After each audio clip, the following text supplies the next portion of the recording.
welcoming our keynote speaker, Jason Brown.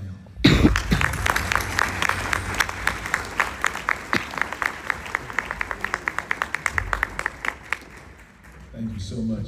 Thank you. Thank you, brother. Yes. Good morning, everyone. Good morning. Good morning. I already feel so welcomed here. I feel like I'm amongst family. All right. Like this is awesome.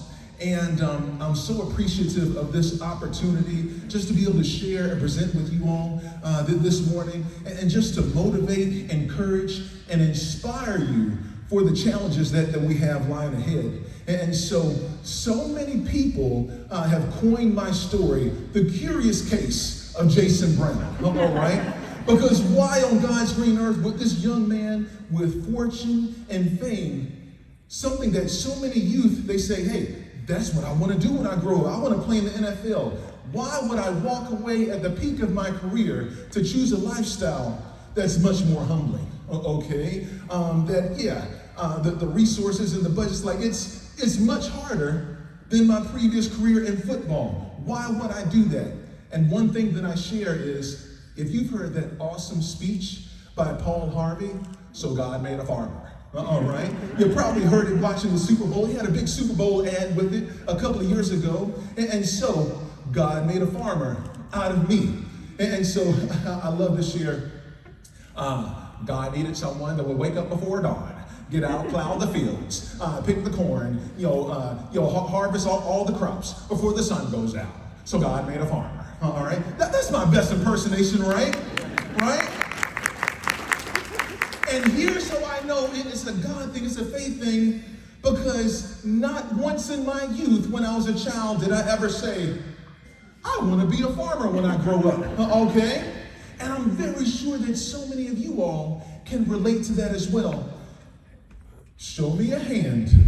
Anybody in here that when they were a child, they said, I want to be a county commissioner when I grow up. Okay, did anybody say that?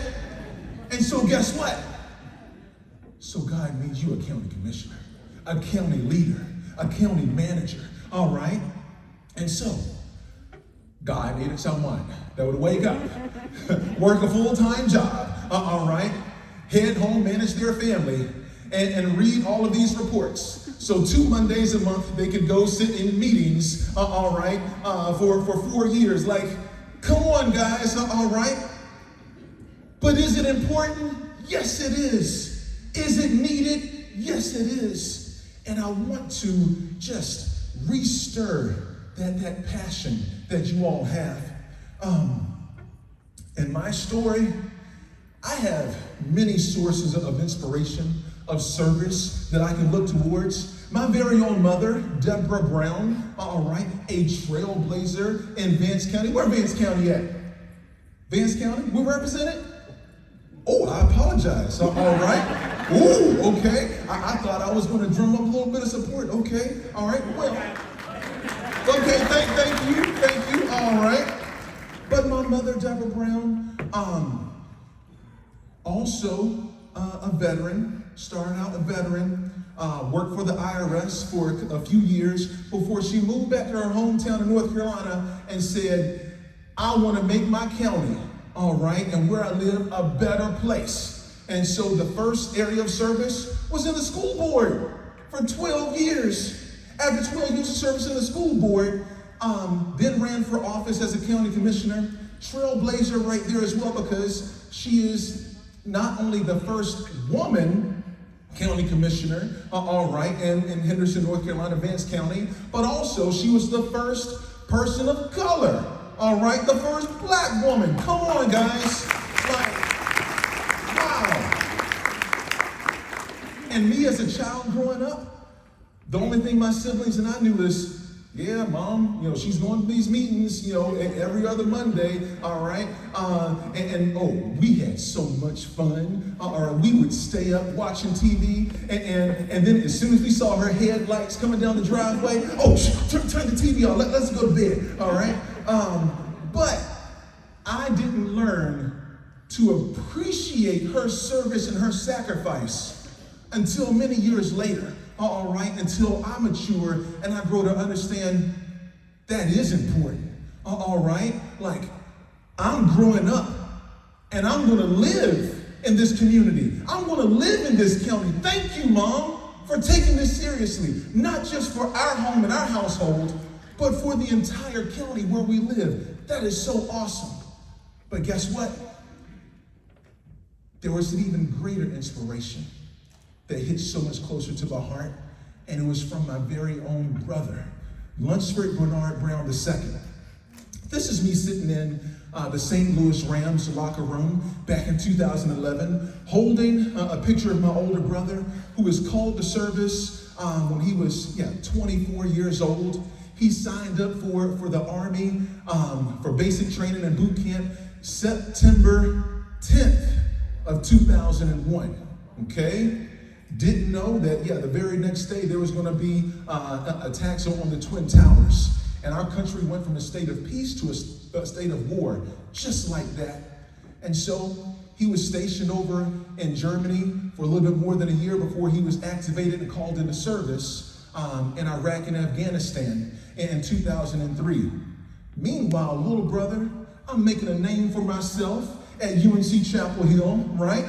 But, okay, now there's a few years in there, we were going through a rough patch. A very rough patch, okay? And I remember crying out to my mother. If there's a voice that you can cry on, right? A shoulder you can cry on, it's gotta be Mama. And so I'm telling her everything that's wrong with my life, and I'm working so hard, and the football team, all the guys are selfish, right? Like, but I'm really the selfish one. And I'm telling all about this, and you know what she said? You need to shut up. You need to shut up. I'm like, what's gotten into this one? Okay? She said, nothing that you're doing right now can compare to what your older brother is going through, fighting and serving our country over in Iraq and Afghanistan. And you know what I did? I did shut up. Okay? And she was right. Mama's usually right. Okay? And little did I know that 2 months later, my parents were going to receive the dreadful knock at the door. September 20th of 2003, they were suited and booted to tell my parents that their son was just slain in service. And my father, he was the one that was there. It was on a Sunday morning. My mother, she was already at church. And my father saw them, looked through the door. He said, whatever news you came here to tell me, I don't want to hear it. Y'all get the hell off of my porch. And he walked into the living room, sat down, and just began to have himself a good cry. And they just kept knocking. Mr. Brown, you gotta let us in. It rocked me to my core. No matter how much talent, no matter how much potential I had going for myself, I knew that I had NFL potential at the moment.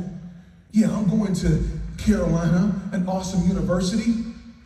But literally at 20 years old, the rug was snatched from underneath me.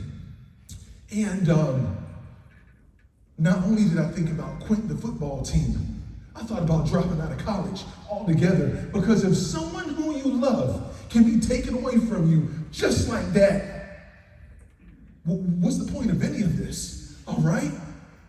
And so, my mother, that awesome woman with wisdom, yeah, you just lost your brother, but you have an entire team of brothers back at Carolina. You want to take your tail back to school. And you know what I said? Yes, ma'am. All right. And I went back to school, and they surrounded me, and they loved me. But here's one thing that I did that I didn't let anybody know. And it came from a dark place. It came from a source of pain. Because Lunsford was slain in a mortar explosion. A mortar came down through the top of their tent. They were stationed outside of a prison, outside of Abu Ghraib, and the mortar came down and hit the table right there in front of him. And he received a brunt of all of that shrapnel. And a piece of that metal, a piece of that shrapnel pierced his dog tags all the way through, right there, and they're hanging down right there where his heart is. And I always imagine to myself, like, just like Iron Man, like literally that was like the piece of metal, the shrapnel that pierced his heart, okay? And that dog tag, the one that was the most damaged, it was jagged and pointy edged on one side. And here's what I did to create a memorial for my older brother.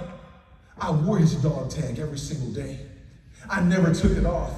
Not showered, not practiced, not game, not when I went to bed at night. And I wore it jagged and pointy edged turned in, so that after I put on my tight shoulder pads and after I put on my tight jersey, I could literally feel his dog tag piercing a hole right there where my heart was. And so you talk about a thorn in your side. I had a prick in my heart. I had a constant reminder, 24 hours of every single day. You don't have the right to complain. You don't have the right to throw a pity party. You don't have the right to even think about quitting or giving up. That was my constant reminder. And even going up against some of my toughest opponents, and if I got knocked down, which didn't happen often, all right?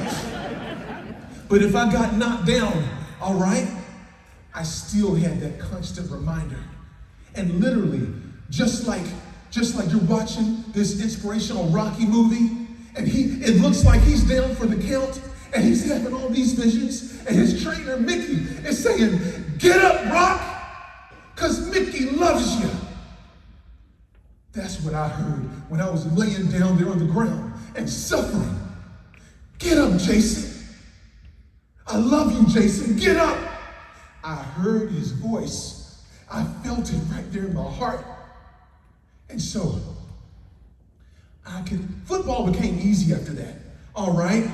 Like the dog days, these hot, humid days that we have right now going through training camp, it was easy. I didn't complain. And all of my teammates, they're like, "Man, is Jason a robot?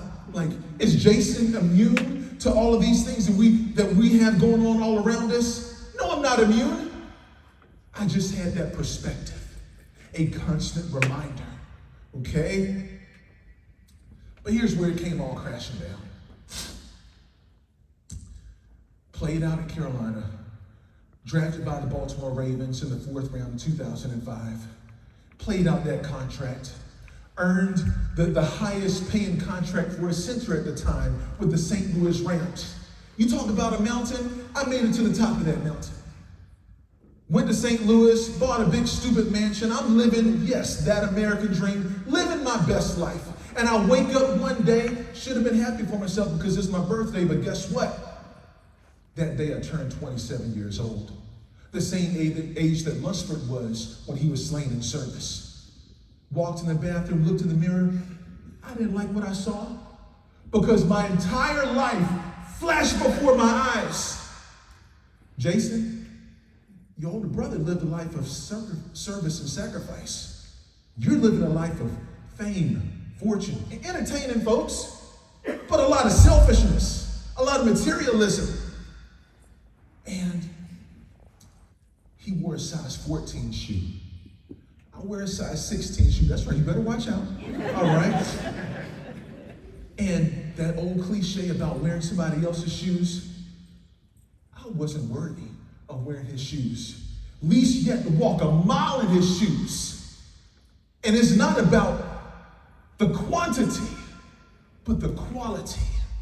The 27 years that he graced this earth, God called him to service, all right? And at 27 years old, God called him home. But he fulfilled that mission. And a lot of people say that we look alike, especially when we smile. I saw his reflection look right back at me in the mirror. You know what he said? "Little bro, what are you doing with your life that's so great right now? Little bro, what are you doing with your life that's so special?" And I couldn't answer the question. Literally 27 years old, going through a midlife crisis. All right, having a come to Jesus moment. And I said to myself, "Jason, you're more than an athlete. Jason, you're more than this. You've got to start looking at service and sacrifice." And so I asked God, with all of the gifts, the talents, with all of the monetary resources, what would you have me to do more so than anything else? Okay? To make the greatest difference in the world that we live in. And God said, Jason, I want you to feed my people. I'm calling you to be a farmer. I share my heart and I'm sharing my vulnerability with you all. Because when you're going up against some of your toughest battles, when you're going up against some of your toughest obstacles and your toughest opponents, I need you to remember why you serve. I need you to draw from that. And for me, it's a source of motivation. It's a source of inspiration. I don't need anyone out here to give me a pat on the back or tell me I'm doing a good job. If no one ever says a thing about it, I'm going to get up at the crack of dawn and I'm going to get out there and subdue the land. I'm going to sow seeds. I'm going to be a good father for my children. I'm going to get it done. And it all starts right here. No outside inspiration or motivation. It all starts right here in my alignment with my Heavenly Father. So, there's been times in my life where I've seen some extremely tough schedules ahead. Some schedules that are so intimidating where myself and my teammates, we're looking at them, we're like, oh man, like the first week, we got the Kansas City Chiefs. Second week, we got the Buffalo Bills. Then the Pittsburgh Steelers, and just back to back to back. If you don't bring your A game, you're going to get embarrassed. Somebody else is going to eat your lunch. You better be about your business. And the same toughness and grit that I have to have right now in farming, the resilience that I have to have right now. And it's not any other issues outside of my farm. Man, I'm talking about just Mother Nature just whooping my tail, all right, with droughts. I'm talking about the deer just coming out there and trying their best to eat up all my crops at nighttime. Get out of here, deer. I'm trying to raise chickens. My son's right here. Guess what? Awesome chicken business. Sunny side up. Eggs. All the women at the farmer's market, they love them so much. All right. Hey, we'll pay you top dollar for your eggs. And guess what? Every predator out here loves an 8-piece chicken dinner.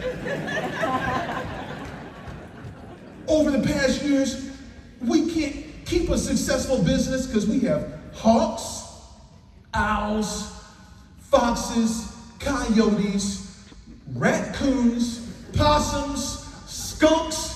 I found everything up in my chicken coop before, and I'm like, how'd you get up in here? All right? The adversity.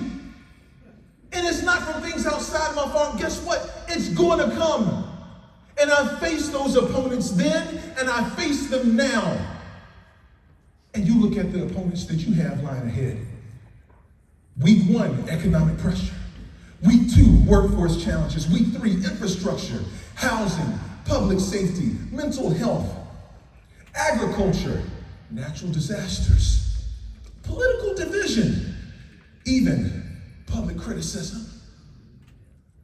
Some of you all in your counties face some of these challenges more so than others. All right. Hey, we've seen the devastation down east. All right, with the hurricanes and the flooding. Now we've seen it up west. All right, with the devastation of natural disasters. And guys, there's tough schedules for every single one of us. And sometimes it is so intimidating. Somebody, usually myself or one of my teammates with crazy optimism, is going to be the first one to step up and say, hey, we got this. Hey, we can win this game. And we're looking at them like, man, you see those guys over there? Hey, we can do this, all right? Who amongst your group has that crazy optimism where you're like, oh, shut up. Oh my gosh, are they just dreaming? All right, do they not see what we have ahead? I need that type of faith. All right, I need that type of optimism. I need that type of inspiration. All right, for you to share that with your colleagues and your fellow commissioners, because you can do this. And here's what I say: sometimes in life, just sometimes, you know what you got to do? Hey man, you got to grab the bull by the horns. All right, and I share this in all my talks. I know we're in the Bull City. Okay, and this is not AI, this is a real picture. This is my Texas Longhorn cattle. His name is Speck. And whenever I give field trips for kids out there to my farm, I always put on a show for them. And I tell them the same thing. Hey kids, sometimes in life, you gotta grab the bull by the horn. And I grab him and I go, ah! And Speck, guess what? Really? He's the sweetest bull. He's like Ferdinand the bull. He knows. He's like, all right, Farmer Brown, you coming with these shenanigans, right? But you know what I say? Hey kids, now you can go and tell everybody that you met that you saw Farmer Brown wrestle a bull, okay? And they do it, okay? Guess what? I'll be in town, I'll be going to Walmart, and a parent will come up to me, they're like, Mr. Brown, did you really wrestle a bull? And I'm like, why, yes I did, of course. All right, like, you see these guns right here? Yes, the legends are true. It's all true. The tall tales, the legends, you name it. The man, the myth, Farmer Brown, okay? But we got to do it, you guys. But guess what? You don't have to do it alone, all right? Like, Farmer Brown's going to help you to tackle some of these issues this morning. And so, something that hits very dear to my heart, infrastructure, because your zip code should never determine your access to clean water, reliable utilities, or the digital world, okay? And here's the thing, like, we hear horror stories all over the country, all right, of different people's utilities, their water systems, and what's going on lately. Has anyone, and they're not even sharing this on the major news outlets, anyone tracked and followed what's going on in Gary, Indiana? And those folks been without power, like more than like a couple of 100,000 people, and they're struggling. Come on, you guys. Like, those are issues that we've got to figure out. And for me, okay, who is not used to living in the rural country on a farm, we get there, and the best that we can do with our internet, they're like, oh, Mr. Brown, we're going to charge you this much for high-speed internet. Okay, well, that's good. What do you consider high speed? 10 megabytes per second. Like, what? That's not high speed. Well, we call it that, and that's what we're going to charge you for. No! Okay? And I even called up one of the other cable providers, and I said, hey, like, y'all have cable run, like, a little bit over that way. How much would it cost for me to get, like, a line just for you guys to run it just another half a mile to reach my farm? And I'm thinking it might be reasonable. They came back and said, oh yeah, that'll be $250,000. What? I'm playing the NFL no more? All right, like, what are y'all doing? And guess what? Now, I know a lot of people got some things to say about Elon Musk, but guess what? I got that Starlink. Praise the Lord. All right. Hey, I bumped it up to 100 megabytes per second. Because guess what? We homeschool. How many of y'all know how important it was for children to have reliable internet during COVID? I know, I'm sorry. I said the C word. I said the C word. All right. I know that's a bad word. All right. We're not going to go back there. Okay. But that was so important. And we homeschool, and my children, we have been plagued for so many years trying to pull up and watch a film and cursed by the rotating circle. Like, Dad, what does that mean? Dad, why? And they have nightmares over it's loading, and it's buffing. And sometimes it would just never stop. And them children, you know, sometimes children can be zombies, right? They literally got so accustomed to it that when their favorite programming would stop, they would just still sit there. And they would just still sit there and just, it was like a trance. like there was some type of hypnotism, and they would look at the rotating circle. Praise God, we don't have that issue anymore. I don't know where the funding came from, whether it was local, state, or federal, but they started running Spectrum. They started running cable right down our road. And I was like, yes, thank you. And Brightspeed, I'm sorry, I try not to call out any names. Brightspeed, and before they were CenturyLink, they were ones that were charging me for that high-speed, low internet. But as soon as Spectrum started running cable on this side of the road, the very next month, Brightspeed, they started running cable on the other side.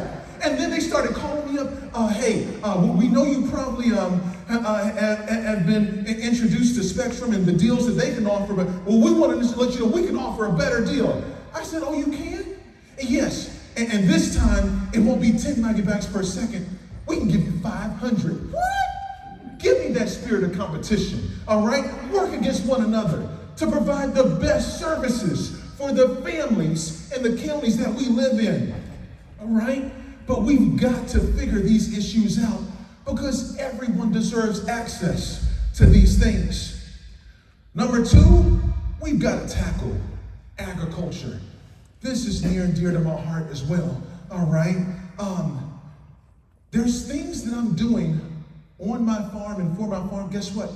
Before people were really even talking about, regenerative agriculture, I was already placing those things in practice for my farm because I have a long-term goal and a long-term vision. There's things that I'm doing right now for my children and for the next generation in order for them to be successful. And so I know that we have to invest in the land and in the families that have so much pressure right now. And it's not just here in North Carolina. Small family farms are under attack over our entire country.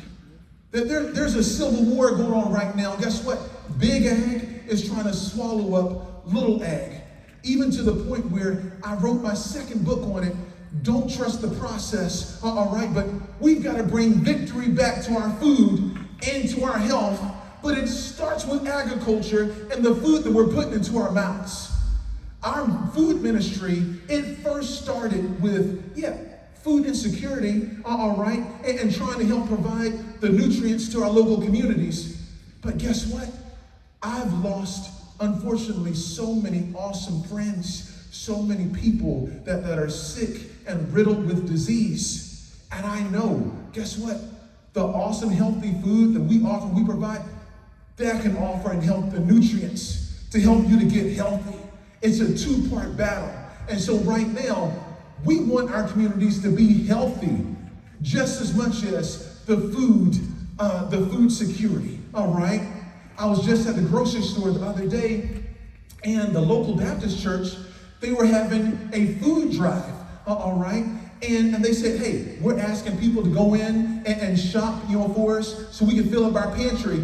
I said, well, guess what? You're talking to Farmer Brown. Right now, I've got fresh tomatoes, fresh cucumbers, muscadine grapes, blueberries, all right, cayenne peppers, jalapeno peppers. And they're like, yeah, that's nice, Mr. Brown, and we appreciate all the service and what you're donating, but we don't have the storage space or the refrigeration space, and unfortunately, so much of that might spoil before we get it out to our communities. We want you to go in and buy some of those canned goods. Oh, no. Okay. Like, come on, guys. Like, we can't say that, we care about the food security, but then the food also that they place in some of these backpack programs for the kids, all right, when they're going home from schools, you look at those backpacks, and it's all high sugar, processed carbs, filled with preservatives, and we're just sending them home with garbage and junk. Come on, guys. And so it's a 2-part battle, and we have to support our local farms. We have to support, not just those local farms, but every single county here. Like, I know we hear about the larger, food markets, all right, on Saturdays and Sundays, right? The farmers markets. But guess what? Every single county in here needs a thriving farmers market, all right? Where we're supporting those local family farms.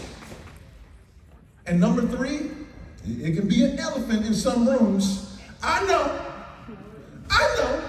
It's political division, all right? But let me tell you what. One thing that I learned from my professionalism playing in the NFL, I had to work beside and play along teammates from all different walks of life, okay? All different political backgrounds, religious backgrounds, believers, some non-believers, different family structures, you name it. Like, we are the epitome of a melting pot.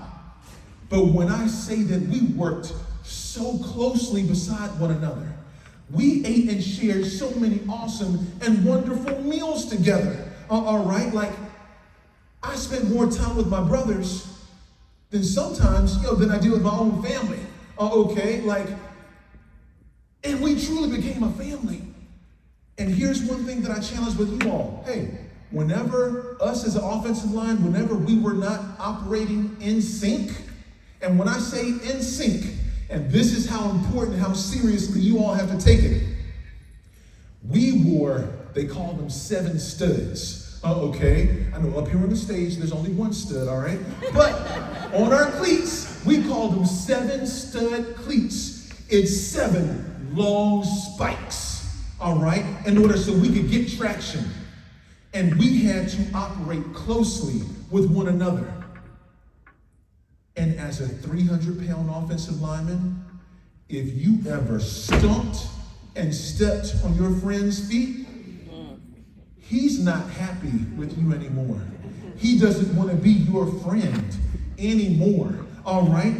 And at the beginning of every single season, we were always stepping on each other's feet, and you look over and, I'm sorry, man, I'm sorry. After training camp, we could be blindfolded, all right? Like ballroom dancing. We could be blindfolded and we could be shuffling from side to side, and guess what?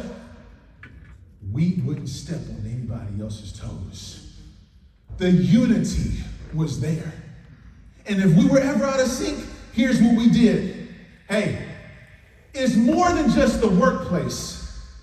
We need to respect one another, spend time with one another, even outside of the workplace. You know what we said? We're beef brothers. Every Thursday night, we're going out and we're sharing a meal together. And if not at a restaurant, we're going to one another's homes. How many of y'all been invited to family meals at one another's homes? In your homes. I only see a couple of hands, all right? Yeah, you're breaking bread here at a conference. I'm talking about the intimacy and the privacy and the vulnerability. I want you to see the real me. And in return, I want to see the real you. And I'll give you 2 brief stories. Back in college, one of my teammates, Marcus Wilson, all right? He was a down south country boy, all right? And we were visiting another one of our teammates' weddings. He said, oh, my grandmother lives right here. Hey, Jason, we need to go and visit my grandmother. I said, okay. And we went up inside her home, and she was about 85 years old at the time. And when we finished, he was like, all right, love you, Grandma. He gave her a big hug and a kiss. Your grandma? It's my grandma too. And I walked over to his grandma, this little old 5'0", 85-year-old white woman. And I said, I love you too, Grandma. And I gave her the biggest hug and the biggest kiss. And Marcus is over there. And she was just like, oh, thank you. And then when we left, as soon as we left, she called him up on his cell phone. And she said, that was a nice young man that you brought over. And he was like, he was just laughing. I was like, Marcus, why are you laughing, man? Like, what's going on? What's the inside joke? And he said, Jason, where I grew up, it was very segregated. probably the first black person that's ever stepped foot in her house her whole life. Okay? Everybody know back in the day, you did things a little bit differently. Okay? All right? But not only that, you gave her a big hug and you kissed her on the cheek, and he's like, she ain't never been kissed by a black guy before. All right? Like, hey, but guess what? Like, hey, there's no ice, there's no iceberg that I can't break and crush with my love. I will walk into any room, I will sit down at any table, and I will show you love and respect, and guess what? We're gonna melt all of that ice with love, all right? My children, they just asked me just 2 mornings ago, Dad, like, why are we seeing all these commercials? And then Noah, he's the young theologian, huh? All right? And Dad, I know we have the rights of free speech, but you know they're taking it a little bit overboard, Dad. Like, you know, they're saying a lot of really bad things about one another in politics, and Dad, and they're slandering one another. I said, I know it's called a smear campaign, all right, but we can't take our directions, unfortunately, from Capitol Hill. All right? To the point where they're so divisive, even subject matter that should be bringing everyone together, that should be bipartisan, they won't even look that way. They won't even shake a hand. All right? They're just going to sit there cold and in their seats. Not on my watch. Not when we need productivity in our counties to serve the people that live in our counties in the great state of North Carolina. We're going to work together and we're going to solve these things, okay? And are you going to have to step outside of your comfort zone? Yes, you are. All right. I had another one of my awesome teammates up there from Minnesota, all right? And he, for years, he invited me up to Minnesota. I'm like, come on, man, I don't want to go up there. Hey, I got to get you up here. You gotta eat some hot dish and drink some pop. I said, hey, we call it casserole and we call it soda down here, all right? I don't even know what pop is and hot dish, okay? But guess what? I gotta get you up here, Jason, to go ice fishing in the wintertime. I said, hey, man, black guys don't fish when it's freezing outside, all right? Hey, I'll leave that to you guys, all right? And guess what? He wore me down with love. And he kept inviting me over and over again. In my world, I was prejudiced against his world. Yeah, we're teammates, but guess what? I don't want to go up there. I don't want to do that, all right? You go that road alone. He kept inviting me with love. And so I did go up there, late January, 0 degrees. In his full-size pickup truck, he goes barreling out over a frozen lake.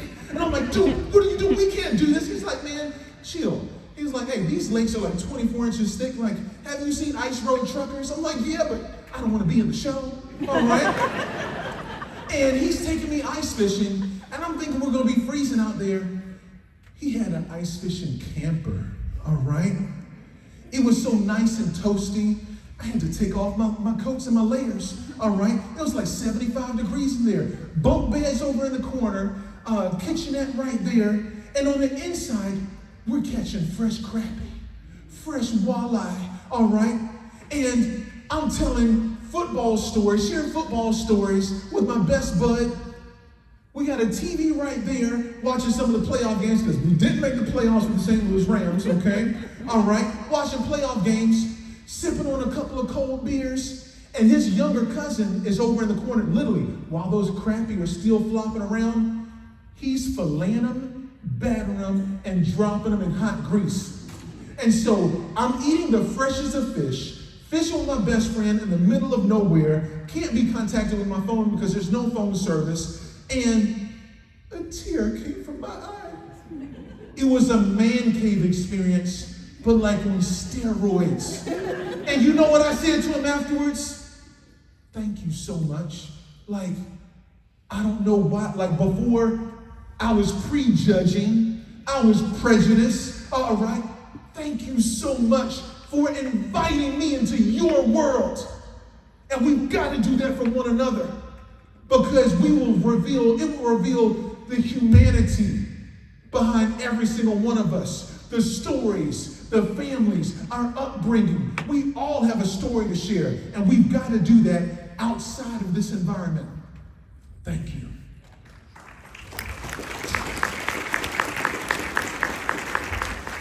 And so here's the collaboration, you guys. We can't do it alone, all right? If you think you can do it alone, then your vision isn't big enough. I cannot harvest. I'm still the strongest football player to ever come through Carolina's program. But I'm not big enough, and I'm not strong enough to harvest 2 million pounds of food. I've got to build partnerships, collaborations with the community. And you see, and guess what? It's even bigger than my family. I've got to, every nonprofit organization, every youth group, FFA, Girl Scouts, Boy Scouts, 4-H, we've got to collaborate with them to solve these problems in our communities that we live in.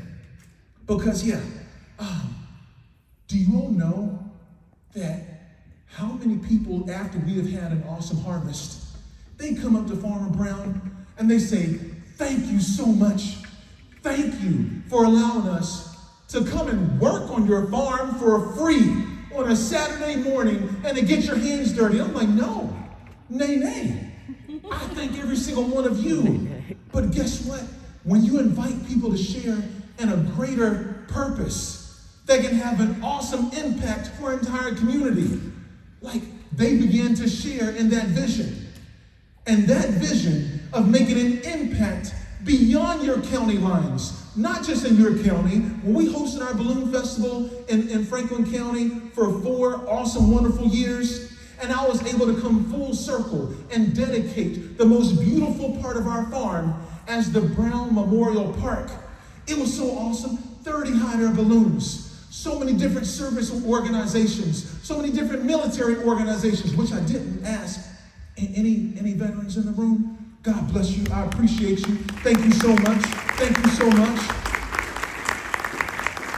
And guess what? Family friendly, serving our veterans. And we had an awesome partner, a news outlet. It was WRL. They wanted to just run ads for us as a partner for free. And still in division, you know what somebody said? Oh, they're a liberal news outlet. And I'm like, what?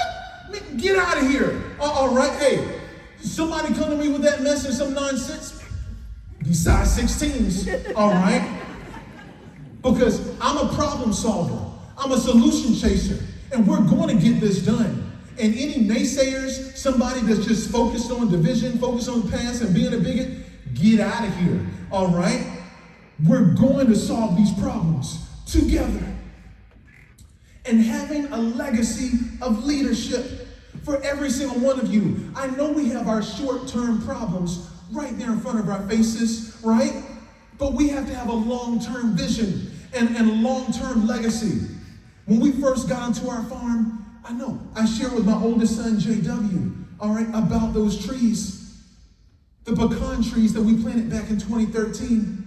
And I told him, son, you and your children are going to benefit from this. Even after you are well out of office, there are seeds that you're sowing right now that the next generation and the generation after that, they should be eating your fruit.